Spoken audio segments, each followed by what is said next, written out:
All right. Welcome back to the channel. It's your boy Fanon. And in this video, we're going to be in the 147-pound division where Terence Bud Crawford was stripped of the IBF and Tim Bradley, his buddy Tim Bradley,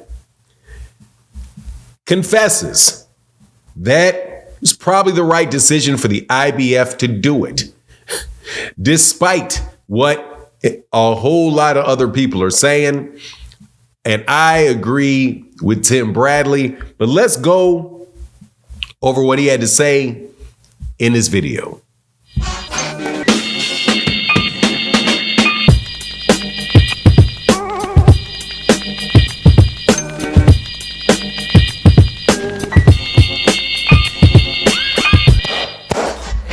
All right, welcome back to the channel. It's your boy Fanon, and in this video, we're going to be in the 147-pound division where Tim Bradley makes a series of statements about Terence Crawford being stripped of his IBF title and that IBF title being given to Ennis. And while in the bulk of it, he talks about it being unfair, and I'm going to get into the details of it and the arguments that several other people are making. When it boiled down to it, he said it's the right move, even though very, very, very reluctantly and for a very obvious reason that separates the situation with Terence Crawford and Ennis from any situation that you're talking about with Jermall Charlo or Errol Spence Jr. or all the other people that did not get stripped. But before I get into the details of it, let me welcome you back to the channel.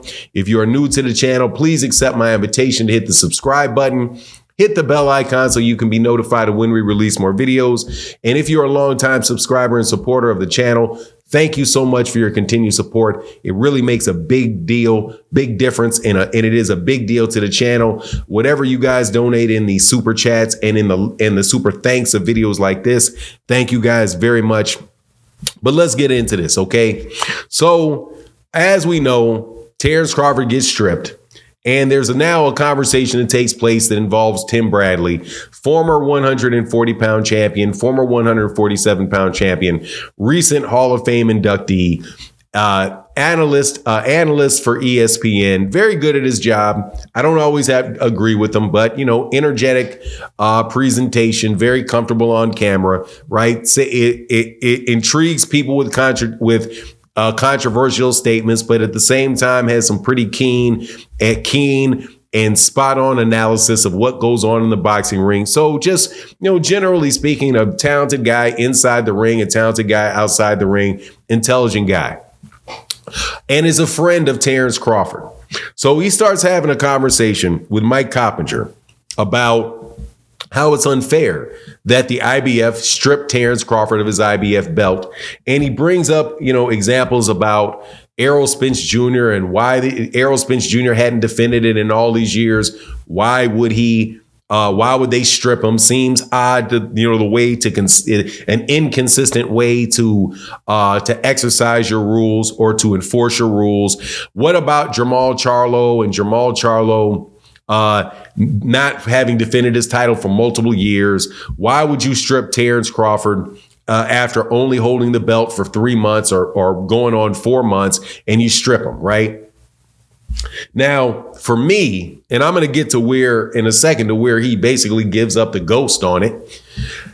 For me, the differences are obvious. Number one, Terence Crawford was in line to fight for that IBF belt for several years.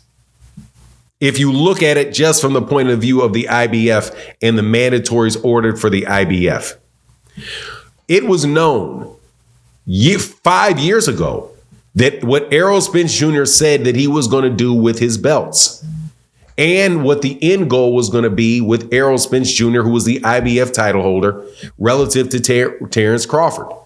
He said it in public, and the IBF went along with it. And what was that? That he was going to go on strap season. He was going to unify the titles at 147 pounds.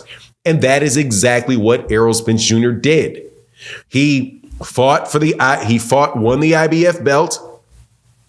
I do believe he defended the IBF belt against Lamont Peterson. And then I believe after that, pretty sure that was the time that he fought Carlos Ocampo and defended his mandatory.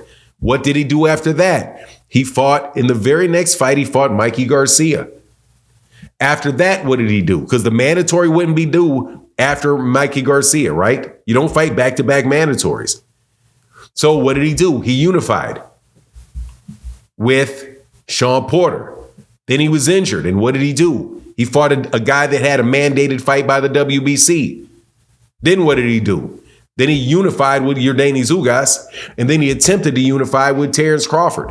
When exactly was he supposed to get stripped for doing what everybody in boxing knew he was doing? So for people to play dumb about why Errol didn't take his mandatory on during that period of time, it was in part for the benefit of Terence Crawford, wasn't it? Because Terence had the WBO belt and they were working towards having a unification fight. That's why. And he also couldn't have done that last year because Terence Crawford pump faked him and delayed it. But if you want to look at the amount of time that Terence Crawford's name was involved with the IBF belt in a potential fight, it's been 5 years. So that is, to me, is not a fair comparison, right? Between the two of them. Jermall Charlo is easy to dismiss. Jermall Charlo is fighting for the WBC, not the IBF. So how are you going to reasonably ask somebody, well, why didn't the WBC do this? Why did the WBC do this? Well, that's the WBC. This is the IBF. It's two different sanctioning bodies. Go talk to the WBC about what the WBC did. The IBF can only be held responsible for what the IBF did.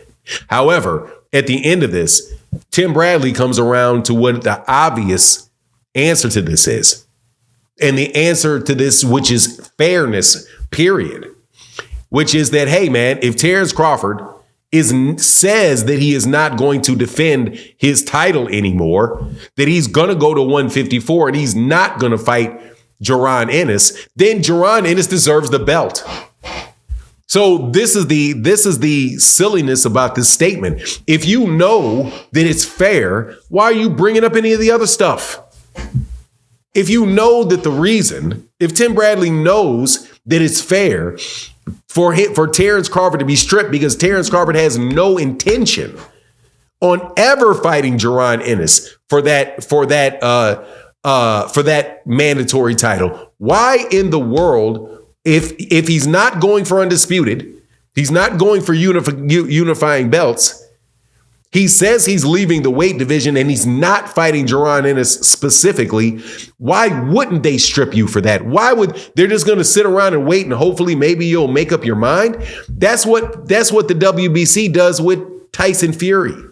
But the IBF doesn't do that with people. The IBF stripped Canelo Alvarez for not fighting Sergey Deverenchenko, stripped Joshua Clottey back in 2010 for not fighting his mandatory after just 3 months.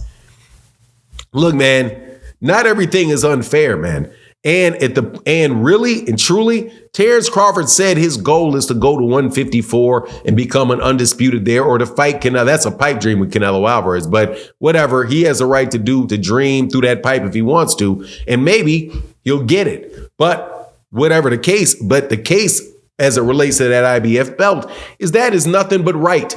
For a guy that's been the mandatory for that long, waiting that long, and had promises made to him by the IBF, for them to keep their promises, especially in a face with a guy that's a face of having a champion that says that he's never going to defend the belt at all. I'm surprised the other sanctioning bodies don't move to push it on. But maybe it's not because they haven't ordered the mandatories. They're not in a position to do so yet based on their rules. But based on the IBF rules, they most definitely can do it.